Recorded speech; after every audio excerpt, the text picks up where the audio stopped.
Hello friends, இன்றைக்கி நம்ம ஒரு ஸ்நாக்ஸ் ரெசிபி பார்க்க போகிறோம். அதுக்கு நான் இப்போ சாப்பாட்டுக்கு நம்ம வச்சுருக்கிற அரிசியில் 1 கப் அரிசி எடுத்திருக்கேன்.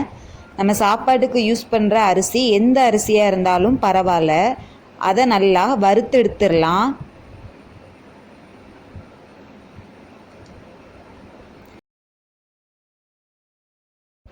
வறுத்து எடுத்ததுக்கப்புறமா ஃபேனில் ஆற வச்சிடலாம். ஆறட்டும். அடுத்ததாக ஒரு நல்ல பழுத்த பழத்தை மசிச்சு எடுத்துக்கலாம். எந்த பழமாக இருந்தாலும் பரவாயில்ல.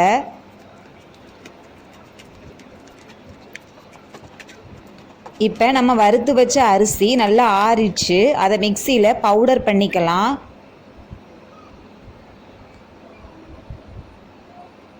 அந்த அரிசியோட 2 ஏலக்காய், ஒரு துண்டு சுக்கு சேர்த்து பவுடர் பண்ணிக்கலாம்.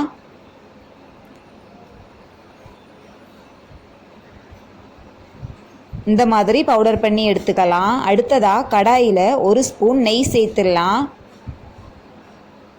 நெய் சூடானதுக்கு அப்புறமா நம்ம மசிச்சு வச்ச வாழைப்பழத்தை சேர்த்துடலாம்.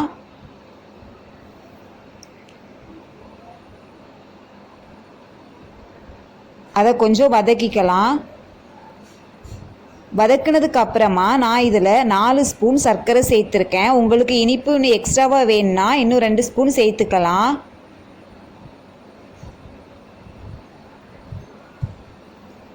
சர்க்கரை சேர்த்து கொஞ்சம் வதக்கிட்டு அடுத்ததாக நம்ம 1 கப் அரிசி பவுடர் பண்ணி வச்சுருக்கோம். அதில் 3/4 கப் இதில் சேர்த்துடலாம். சேர்த்துட்டு அதையும் வதக்கிடலாம்.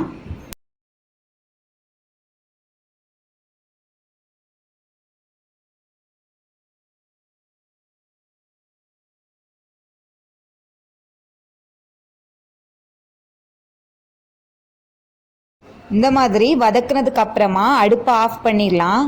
இப்போ அதை ஆற வச்சிடலாம். நல்லா ஆறிடுச்சு. இப்போ அதை சின்ன சின்ன உருண்டைகளாக பிடிச்சு அந்த அரிசியில் பிரட்டி எடுத்துடலாம்.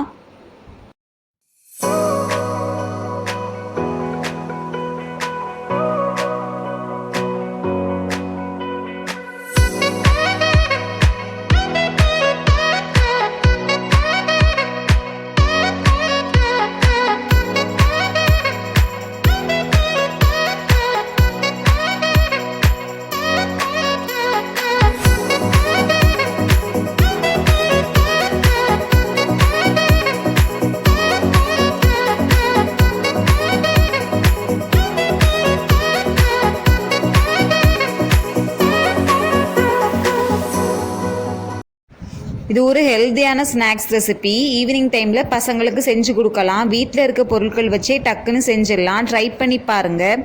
வீடியோ பிடிச்சிருந்ததுன்னா லைக் பண்ணுங்கள், ஷேர் பண்ணுங்கள், கமெண்ட் பண்ணுங்கள், சேனலை சப்ஸ்கிரைப் பண்ணுங்கள். தேங்க்ஸ் ஃபார் வாட்சிங்.